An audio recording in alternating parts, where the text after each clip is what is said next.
இந்தியாவுக்கான இறக்குமதி வரியை அமெரிக்கா 15 அல்லது 16% குறைக்கும் என தகவல் வெளியாகியுள்ளது. இந்தியா அமெரிக்கா இடையே வணிக ஒப்பந்தம் தொடர்பான பேச்சுகள் இறுதி கட்டத்தை எட்டியுள்ளன. இந்த பேச்சில் எரிசக்தி மற்றும் வேளாண் விளைபொருட்களுக்கு அதிக முக்கியத்துவம் தரப்படுவதாகவும் ரஷ்யாவிலிருந்து இந்தியா எண்ணெய் இறக்குமதியை குறைப்பது குறித்து பேசப்படுவதாகவும் தகவல் வெளியாகியுள்ளது. வரும் 26ஆம் தேதி மலேசியாவில் ஆசியான் அமைப்பின் கூட்டம் நடைபெறுகிறது. அப்போது ட்ரம்பும் மோடியும் சந்திப்பார்கள் என தகவல் வெளியாகியுள்ளது. இதற்கு முன்பு ஒப்பந்தத்தை முடிக்க இருதரப்பும் முனைப்புடன் உள்ளன. லஞ்ச ஊழல் ஒழிப்புக்காக அமைக்கப்பட்ட லோக்பால் விசாரணை அமைப்பிற்கு 7 BMW கார்கள் தேவையா என சர்ச்சை எழுந்துள்ளது. லோக்பால் அமைப்பில் உள்ள 7 பேருக்கு தலா 70 லட்சம் ரூபாய் செலவில் 5 சொகுசு கார்கள் வாங்க டெண்டர் விடப்பட்டுள்ளது என்று வெளியான தகவல் அதிர்வுகளை ஏற்படுத்தியுள்ளது. முன்னாள் நிதியமைச்சர் ப. சிதம்பரம், காங்கிரஸ் மூத்த தலைவர் அபிஷேக் மனு சிங்வி, திரிணாமுல் காங்கிரஸ் எம்பி சாகித் கோகலே, உத்தவ் சிவசேனா எம்பி பிரியங்கா சதுர்வேதி உள்ளிட்டோர் இதுகுறித்து கேள்வி எழுப்பியுள்ளனர். பொதுமக்கள் பணத்தில் ஆடம்பர காரை வாங்குவது தேவையற்றது என்றும் உச்சநீதிமன்ற நீதிபதிகளுக்கே சாதாரண கார்கள்தான் கொடுக்கப்படுகின்றது என்றும் ப. சிதம்பரம் கூறியுள்ளார். பீகாரில் தங்கள் கூட்டணி ஆட்சிக்கு வந்தால் மகளிர் சுய உதவிக் குழுவினருக்கு 30,000 ரூபாய் சம்பளத்தில் அரசு வேலை வழங்கப்படும் என ராஷ்டிரிய ஜனதா தள தலைவர் தேஜஸ்வி யாதவ் வாக்குறுதி கொடுத்துள்ளார். ஆளும் ஐக்கிய ஜனதா தளம் கூட்டணி அரசு சுய வேலைவாய்ப்பிற்காக மகளிருக்கு 10,000 ரூபாய் வழங்கிய நிலையில் நிரந்தர அரசு வேலை என்ற வாக்குறுதியை எதிர்க்கட்சி கூட்டணி அளித்துள்ளது. மாநிலத்தில் அடுத்த மாதம் 2 கட்டங்களாக தேர்தல் நடைபெறவுள்ள நிலையில் தேர்தல் களம் சூடுபிடிக்க தொடங்கியுள்ளது. ராஷ்டிரிய ஜனதா தளம் கட்சியின் தலைவர் தேஜஸ்வி யாதவ் எதிர்க்கட்சிகளின் மகாபந்தன் கூட்டணியின் முதல்வர் வேட்பாளராக இன்று அறிவிக்கப்படலாம் என தெரிகிறது. ராஜஸ்தான் முன்னாள் முதல்வர் அசோக் கெலாட் பாட்னாவில் லாலு பிரசாத் யாதவுடன் நடத்திய பேச்சுவார்த்தைக்கு பிறகு இந்த முடிவு எடுக்கப்பட்டுள்ளது. தொகுதி பங்கீட்டில் உள்ள சிக்கல்களை தீர்ப்பது குறித்தும் போட்டி வேட்பாளர்களை வாபஸ் பெற வைப்பது குறித்தும் பேச்சுவார்த்தையில் முடிவெடுக்கப்பட்டுள்ளது.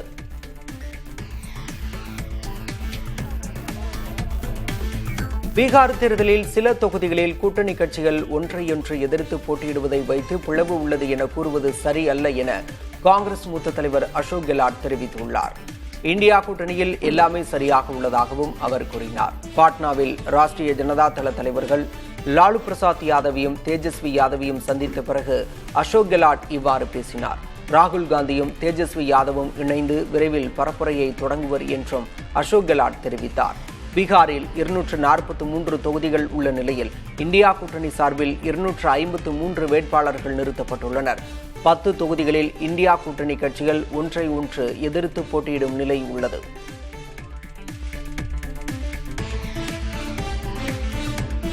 கூட்டணியையே ஒற்றுமையாக கட்டிக்காக்க முடியாதவர்கள் பீகாரில் எப்படி நல்லாட்சி தர முடியும் என தேஜஸ்வி யாதவையும் ராகுல் காந்தியையும் மத்திய அமைச்சர் சிராக் பாஸ்வான் விமர்சித்துள்ளார். பீகார் தேர்தலில் முறையான தொகுதி பங்கீடின்றி இந்தியா கூட்டணி கட்சிகள் சில தொகுதிகளில் ஒன்றையொன்று எதிர்த்து போட்டியிடும் நிலையிலும் அதிலிருந்து ஒரு கட்சி வெளியேறிவிட்ட நிலையிலும் சிராக் பாஸ்வான் இந்த விமர்சனத்தை முன்வைத்துள்ளார். பீகாரில் தற்போதுள்ள தேர்தல் சூழல் ஒரு சார்பாக மாறியுள்ளதாகவும் மீண்டும் தேசிய ஜனநாயக கூட்டணி ஆட்சியே அமையும் என்றும் அவர் கூறியுள்ளார். நாடெங்கும் வாக்காளர் பட்டியல் சிறப்பு திருத்தம் மேற்கொள்வது குறித்து மாநில தலைமை தேர்தல் அதிகாரிகளுடன் தலைமை தேர்தல் ஆணையர் ஞானேஷ்குமார் ஆலோசனை நடத்தினார். இதில் பல்வேறு கட்டங்களாக இந்த பணியை மேற்கொள்வது என்றும் அடுத்த ஆண்டு தேர்தலை சந்திக்க உள்ள மாநிலங்களில் முதற்கட்டமாக திருத்தம் மேற்கொள்ளலாம் என தலைமை தேர்தல் ஆணையர் கருத்து தெரிவித்தார். இதன்படி பார்த்தால் அடுத்த ஆண்டு பேரவைத் தேர்தல் நடைபெறவுள்ள தமிழ்நாடு, புதுச்சேரி, மேற்கு வங்கம், கேரளா, அசாம் ஆகிய மாநிலங்களில் வாக்காளர் பட்டியல் சிறப்பு திருத்த பணிகள் நடைபெறும் என தெரிகிறது. பஞ்சாப் மாநிலம் ஜலந்தர் ரயில் நிலையத்தில் சாத் பூஜையொட்டி கடும் கூட்ட நெரிசல் ஏற்பட்டது. ஊருக்கு செல்ல ஆயிரக்கணக்கான பயணிகள் கூடியதால் தள்ளுமுள்ளு ஏற்பட்டது. கூட்ட நெரிசல் காரணமாக ரயில் பெட்டிகளுக்குள் நுழைய முடியாமல் தவித்த பயணிகள் சிலர் ரயிலின் கதவுகளை உடைத்து திறக்க முயன்றனர். இதனால் ரயில் நிலையத்தில் பதற்றமான சூழல் நிலவியது. ஜலந்தர் ரயில் நிலையத்தில் கடும் கூட்ட நெரிசல் ஏற்படுவதால் ரயில்வே அதிகாரிகள் செய்வதறியாமல் தவித்து வருகின்றனர்.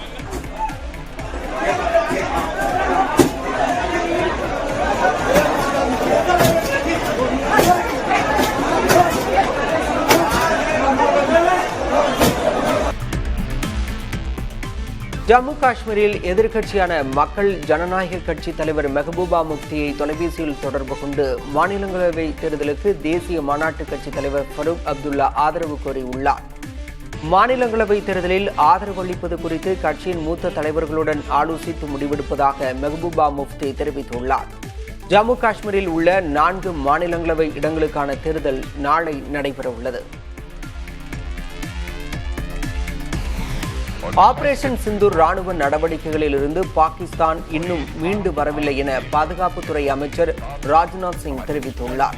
டெல்லியில் நிகழ்ச்சி ஒன்றில் உரையாற்றிய அவர், ஆபரேஷன் சிந்தூர் என்பது முப்படை ஒருங்கிணைப்பின் ஒரு அசாதாரண செயல் விளக்கம் என குறிப்பிட்டார். தொடர்ந்து பேசிய அவர், மாறிவரும் போர் முறைகளுக்கு ஏற்ப ஒருங்கிணைந்த பாதுகாப்பு வியூகங்களை வகுக்கும் இந்தியாவின் உறுதியை இந்த நடவடிக்கை வலுப்படுத்தியுள்ளதாக தெரிவித்தார்.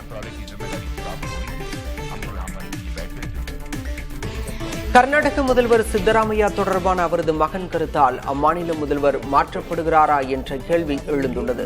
சித்தராமையாவின் மகனான யதீந்திர சித்தராமையா தனது தந்தை அரசியல் வாழ்வின் இறுதி கட்டத்தில் இருப்பதாகவும் அவர் காங்கிரஸ் கட்சியை வழிநடத்த தனது நண்பரான சதீஷ் ஜார்கிகோலிக்கு வழிகாட்ட வேண்டும் எனவும் கூறினார். இதனால் கர்நாடக முதல்வர் மாற்றப்படுகிறாரா என வினா எழுந்துள்ளது. இருப்பினும் பின்னர் செய்தியாளர்களை சந்தித்த யதீந்திர சித்தராமையா தலைமை மாற்றம் என்ற விவாதமே எழவில்லை என விளக்கம் அளித்துள்ளார். அதேபோல காங்கிரஸ் பொதுச் செயலர் ரந்தீப் சுர்ஜேவாலா முதல்வர் மாற்றம் என்பது வெறும் யூகம் என தெரிவித்தார்.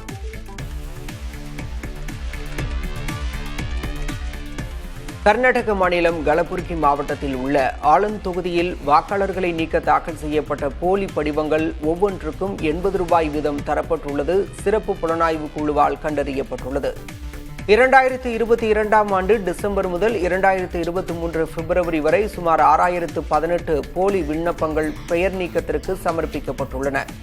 இதற்கு மொத்தமாக டேட்டா சென்டருக்கு ₹4,80,000 வரை வழங்கப்பட்டிருக்கலாம் என கூறப்படுகிறது. சமர்ப்பிக்கப்பட்ட விண்ணப்பங்களில் 24 மட்டுமே உண்மையானவை என்பதும் மீதமுள்ளவை போலி என்பதும் தேர்தல் அதிகாரிகள் நடத்திய ஆய்வில் தெரியவந்தது. போலியான விண்ணப்பங்களை சமர்ப்பிக்க 75 சிம் கார்டுகள் பயன்படுத்தப்பட்டுள்ளதும் சிறப்பு புலனாய்வு குழு விசாரணையில் தெரியவந்துள்ளது. வாக்காளர் பட்டியலில் முறைகேடு தொடர்பாக காங்கிரஸ் மூத்த தலைவர் ராகுல் காந்தி குற்றம் சாட்டிய போது ஆலந்து தொகுதி வாக்காளர் நீக்கம் குறித்தும் எடுத்துரைத்திருந்தார் என்பது குறிப்பிடத்தக்கது.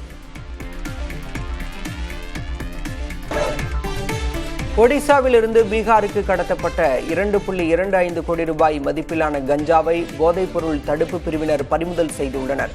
ஜார்க்கண்டின் சிம்தேகா பகுதி வழியாக லாரியில் கஞ்சா கடத்தப்பட்ட நிலையில் அதிகாரிகள் நடத்திய சோதனையின் போது இந்த நடவடிக்கை எடுக்கப்பட்டுள்ளது. 85 பாக்கெட்டுகளில் இருந்த 441 கிலோ கஞ்சாவை பறிமுதல் செய்த அதிகாரிகள் லாரி ஓட்டுநரான நசீம் என்பவரை கைது செய்து விசாரணை மேற்கொண்டு வருகின்றனர். உத்தரப்பிரதேச மாநிலம் காசியாபாத்தில் அடுக்குமாடி குடியிருப்பில் பயங்கர தீ விபத்து ஏற்பட்டது. இந்திராபுரம் பகுதியில் உள்ள கட்டடத்தில் தீ விபத்து ஏற்பட்டதும் தகவல் அறிந்து நிகழ்விடத்திற்கு விரைந்த தீயணைப்பு படையினர் கடுமையாக போராடி தீயை கட்டுக்குள் கொண்டு வந்தனர். தொடர்ந்து கட்டடத்தில் சிக்கியிருந்த 20 குடும்பங்களை பத்திரமாக மீட்டனர். இதனால் பெரும் உயிர் சேதம் தவிர்க்கப்பட்டது. தீ விபத்துக்கான காரணம் குறித்து காவல்துறையினர் விசாரித்து வருகின்றனர்.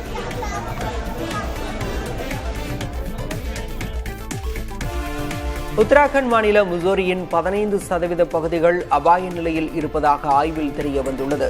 டேராடூனில் உள்ள வாடியா இமாலய புவியியல் ஆராய்ச்சி மையம் சார்பில் நடத்தப்பட்ட ஆய்வுகளில் முசோரிக்கு அதிக அளவு நிலச்சரிவு ஆபத்து இருப்பதாக கண்டறியப்பட்டுள்ளது. வளர்ச்சி திட்டங்கள் மற்றும் அதிகரித்து வரும் கட்டுமான அமைப்புகளால் முசோரிக்கு நிலச்சரிவு ஆபத்து அதிகரித்துள்ளதாகவும் ஆய்வில் தெரிவிக்கப்பட்டுள்ளது. முசோரியின் 29% பகுதிகள் மிதமான நிலச்சரிவு ஆபத்தில் இருப்பதாகவும் கூறப்பட்டுள்ளது.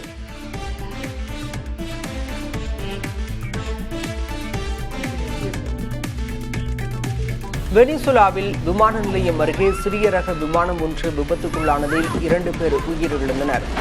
கிறிஸ்டோபலில் உள்ள விமான நிலையத்திலிருந்து புறப்பட்ட அந்த விமானம் அடுத்த சில நிமிடங்களிலேயே விமானியின் கட்டுப்பாட்டை இழந்து தரையில் விழுந்து விபத்துக்குள்ளானது.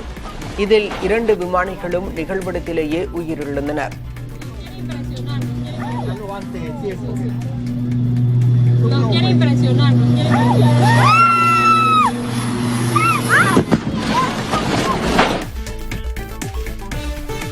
மேற்கு ஆப்பிரிக்க நாடான நைஜீரியாவில் எண்ணெய் டேங்கர் லாரி வெடித்து விபத்துக்குள்ளானது. இதில் 35 பேர் உயிரிழந்தனர். நைஜர் மாகாணத்தின் வடக்கில் சாலையில் சென்று கொண்டிருந்த லாரி ஓட்டுநரின் கட்டுப்பாட்டை இழந்து சாலையோரம் கவிழ்ந்தது. டேங்கரிலிருந்து பெட்ரோல் வெளியேறிய நிலையில் திடீரென தீப்பிடித்து லாரி வெடித்து சிதறியது. இதில் அந்த பகுதியில் இருந்த 35 பேர் நிகழ்விடத்திலேயே பரிதாபமாக உயிரிழந்தனர். அமெரிக்க ராணுவத்தின் போதைப்பொருள் ஒழிப்பு நடவடிக்கை கரிபியனில் இருந்து பசிபிக் பெருங்கடலுக்கு விரிவுபடுத்தப்பட்டுள்ளது. தென் அமெரிக்காவிற்கு அருகே உள்ள கடல் பகுதியில் போதைப்பொருள் கடத்தல் படகு மீது அமெரிக்க ராணுவம் 7 முறை தாக்குதல் நடத்தி அழித்ததாக தெரிவிக்கப்பட்டது. அமெரிக்க அதிபராக ட்ரம்ப் பொறுப்பேற்ற பிறகு பசிபிக் பெருங்கடல் பகுதியில் நடக்கும் முதல் ராணுவ நடவடிக்கை இதுவாகும். இந்த நடவடிக்கை கொலம்பியா, வெனிசுலா மற்றும் அமெரிக்கா இடையிலான பதற்றத்தை மேலும் அதிகரித்துள்ளது.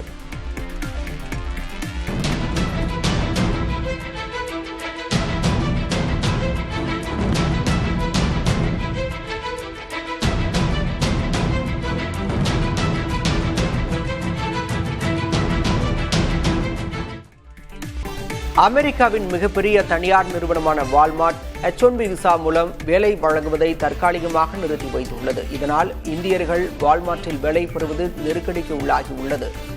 அமெரிக்காவில் சில்லறை வர்த்தக துறையில் H-1B விசாக்களை அதிகம் பயன்படுத்தும் நிறுவனங்களில் ஒன்றாக வால்மார்ட் இருந்து வருகிறது.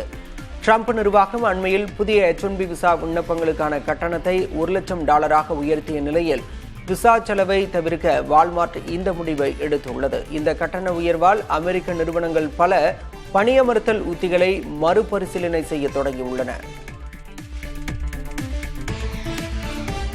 ரஷ்யாவின் படையெடுப்பை எதிர்கொண்டு வரும் யுக்ரைன் மேம்படுத்தப்பட்ட கப்பல் ட்ரோனை அறிமுகப்படுத்தியுள்ளது. கப்பல் ட்ரோனின் தாக்குதல் வரம்பு 1000 கிலோமீட்டரிலிருந்து 1500 கிலோமீட்டர் தூரம் வரை அதிகரிக்கப்பட்டுள்ளதாகவும் அதன் மூலம் கருங்கடலில் எங்கு வேண்டுமானாலும் தாக்குதல் நடத்தலாம் எனவும் யுக்ரைன் பாதுகாப்பு சேவை தெரிவித்துள்ளது. மேலும் அவை கனரக ஆயுதங்களை சுமந்து செல்லும் எனவும் இலக்குகளை குறிவைக்க செயற்கை நுண்ணறிவை பயன்படுத்தும் எனவும் கூறியுள்ளது. நாட்டின் பாதுகாப்பு தொடர்பான விவகாரங்களில் எவ்வித சமரசமும் கிடையாது என்றும் இதில் இறுதி முடிவை நாட்டின் நலன் கருதி நாமே எடுப்போம் எனவும் இஸ்ரேல் பிரதமர் பெஞ்சமின் நெதன்யாகு தெரிவித்துள்ளார். இஸ்ரேல் அமெரிக்காவின் பாதுகாப்பு அரணுக்குள் உள்ள நாடு இல்லை எனவும் அவர் தெளிவுபடுத்தினார். அமெரிக்க துணை அதிபருடனான சந்திப்பிற்கு முன்பு இத்தகைய கருத்தை அவர் வெளிப்படுத்தினார். இது தொடர்பாக கருத்து தெரிவித்த அமெரிக்க துணை அதிபர் JD வான்ஸ் இஸ்ரேலை ஒரு நட்புறவுடன் கூடிய நாடாகவே பார்க்கிறோம் என குறிப்பிட்டார். உகாண்டா நாட்டில் பேருந்து விபத்தில் 46 பேர் உயிரிழந்த துயரச் சம்பவம் நிகழ்ந்திருக்கிறது. உகாண்டாவில் உள்ள கிரியாண்டாங்கோ மாகாணத்தில் கம்பாலா குழு நெடுஞ்சாலையில் இந்த விபத்து ஏற்பட்டுள்ளது. எதிரெதிர் திசைகளில் வேகமாக வந்து கொண்டிருந்த 2 பேருந்துகள் முன்னால் சென்று கொண்டிருந்த வாகனங்களை முந்த முற்பட்டபோது நேருக்கு நேர் மோதிக்கொண்டன. இதில் முதற்கட்டமாக 63 பேர் உயிரிழந்ததாக அறிவிக்கப்பட்ட நிலையில் பின்னர் 46 பேர் உயிரிழந்ததாக உகாண்டா காவல்துறை தெரிவித்துள்ளது. இந்த விபத்தில் கார் உள்ளிட்ட வாகனங்களும் உருக்குலைந்தன. உயிரிழந்தவர்களின் குடும்பங்களுக்கு அதிபர் இரங்கல் தெரிவித்துள்ளார். சவுதி அரேபியாவில் நடைமுறையில் இருந்த தொழிலாளர்களுக்கான கஃபாலா நடைமுறையை அந்நாட்டு அரசு முடிவுக்கு கொண்டு வந்துள்ளது. இதன் மூலம் இனி புலம்பெயர் தொழிலாளர்கள் முதலாளிகளின் ஒப்புதலின்றி நாட்டை விட்டு வெளியேறவும் வேலைகளை மாற்றியமைத்துக் கொள்ளவும் முடியும். கஃபாலா நடைமுறை நவீன அடிமைத்துவம் என வர்ணிக்கப்பட்டு வந்தது குறிப்பிடத்தக்கது. தாம்பரம் மற்றும் செங்கல்பட்டு இடையேயான 4வது ரயில் பாதை திட்டத்திற்கு ரயில்வே அமைச்சகம் ஒப்புதல் அளித்துள்ளது. 30.02 கிலோமீட்டர் நீளத்திற்கு அமையவுள்ள இந்த ரயில் பாதைக்கு சுமார் 757 கோடி ரூபாய் செலவாகும் என மதிப்பிடப்பட்டுள்ளது. தெற்கு ரயில்வேயின் எரிசக்தி, கனிம மற்றும் சிமெண்ட் வழித்தடத்தின் ஒரு பகுதியாக இந்த ரயில் பாதை திட்டம் செயல்படுத்தப்பட உள்ளது குறிப்பிடத்தக்கது. தாம்பரம் மற்றும் செங்கல்பட்டு இடையான 4வது ரயில் பாதை கிளாம்பாக்கம் பேருந்து நிலையத்திற்கு வந்து செல்வோருக்கு பெரிய அளவில் பயன்படும் என எதிர்பார்க்கப்படுகிறது. கூகுள் பே, போன்பே உள்ளிட்ட பரிவர்த்தனை செயலிகளுக்கு போட்டியாக ஜோகோ நிறுவனம் ஜோகோ பே எனும் புதிய செயலியை அறிமுகப்படுத்த உள்ளது. சாஸ் துறையில் இந்திய அளவில் பெரும் முக்கியத்துவம் பெற்றுள்ள ஜோகோ நிறுவனம் ஜோகோ பே செயலி வழியாக நிதி தொழில்நுட்ப துறையில் களமிறங்க திட்டமிட்டுள்ளது. இந்த செயலி தனியாகவும் ஜோகோவின் மெசேஜிங் செயலியான அரட்டையுடன் ஒருங்கிணைந்தும் செயல்படும் என்று தெரிவிக்கப்பட்டுள்ளது. பண பரிவர்த்தனையை தாண்டி கடன் வழங்குதல், காப்பீடு உள்ளிட்ட நிதி சேவைகளையும் படிப்படியாக வழங்கவும் ஜோகோ திட்டமிட்டுள்ளது.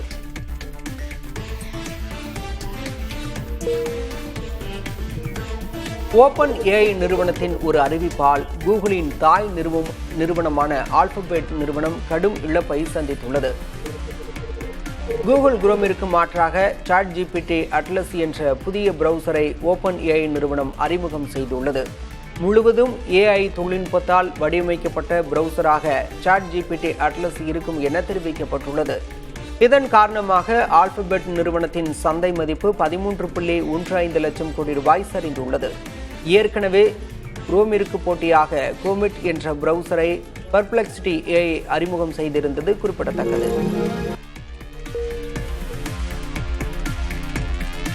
மகளிர் உலகக்கோப்பை அரையிறுதி வாய்ப்பை உறுதி செய்ய இந்திய அணி இன்று நியூசிலாந்தை எதிர்கொள்கிறது. இந்திய அணிக்கு ஏறக்குறைய இது காலிறுதிக்கு நிகரான போட்டியாகும். வெற்றி பெற்றால் அரையிறுதி உறுதியாகும். தோற்றால் மற்ற போட்டிகளின் முடிவுகளுக்காக காத்திருக்க வேண்டும். கேப்டன் ஹர்மன்பிரீத் மற்றும் அனுபவ நாயகி ஸ்மிருதி மந்தனா ஆகியோர் பொறுப்பேற்க வேண்டிய கட்டாயத்தில் உள்ளனர். இந்திய ஆஸ்திரேலிய அணிகளுக்கு இடையான இரண்டாவது ஒருநாள் கிரிக்கெட் போட்டி இன்று நடைபெறுகிறது. அடிலைட் நகரில் நடைபெறும் இந்த போட்டி இந்திய நேரப்படி காலை 9 மணிக்கு தொடங்குகிறது. 3 போட்டிகள் கொண்ட தொடரில் முதல் போட்டியில் வென்று ஆஸ்திரேலிய அணி முன்னிலையில் உள்ளது. தொடரை மீட்கும் பொறுப்பு அனுபவ வீரர்களான விராட் கோலி, ரோஹித் சர்மாவின் ஆட்டத்தை அதிகம் சார்ந்துள்ளது. ஹர்திக் பாண்டியா இல்லாததால் வாஷிங்டன் சுந்தர், நிதிஷ் ரெட்டி ஆகிய ஆல்ரவுண்டர்களின் பங்களிப்பை இந்திய அணி எதிர்நோக்க வேண்டியுள்ளது. அறிமுக போட்டியில் 5 விக்கெட்டுகளை சாய்த்த அதிக வயதுடைய வீரர் என்ற சாதனையை பாகிஸ்தான் சுழற்பந்து வீச்சாளர் ஆசிப் அஃப்ரிதி படைத்துள்ளார். ராவல்பிண்டியில் நடைபெறும் தென்னாப்பிரிக்காவுக்கு எதிரான 2வது டெஸ்டில் இந்த சாதனையை அவர் நிகழ்த்தினார். 79 ரன்கள் கொடுத்து 6 விக்கெட்டுகளை சாய்த்த ஆசிப் அஃப்ரிதி 1933ஆம் ஆண்டு 37 வயதில் அறிமுக போட்டியில் இங்கிலாந்தின் சார்லஸ் மெரியாட் வசமிருந்த சாதனையை முறியடித்தார். மேலும் டெஸ்ட் அறிமுகத்தில் 5 விக்கெட் வீழ்த்திய பாகிஸ்தானைச் சேர்ந்த 6வது சுழற்பந்து வீச்சாளரானார்.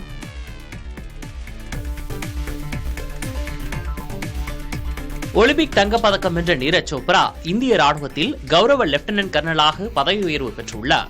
2016இல் நாயக் சுபேதாராக ராணுவ பணியை தொடங்கிய நீரஜ் சோப்ரா 2022இல் சுபேதார் மேஜராக பதவி உயர்ந்தார். அவருக்கு கேல் ரத்னா, பத்மஸ்ரீ மற்றும் ராணுவத்தின் உயர்ந்த அமைதிகால விருதான பரம விசிஷ்ட சேவா பதக்கம் உள்ளிட்ட பல விருதுகள் வழங்கப்பட்டுள்ளன.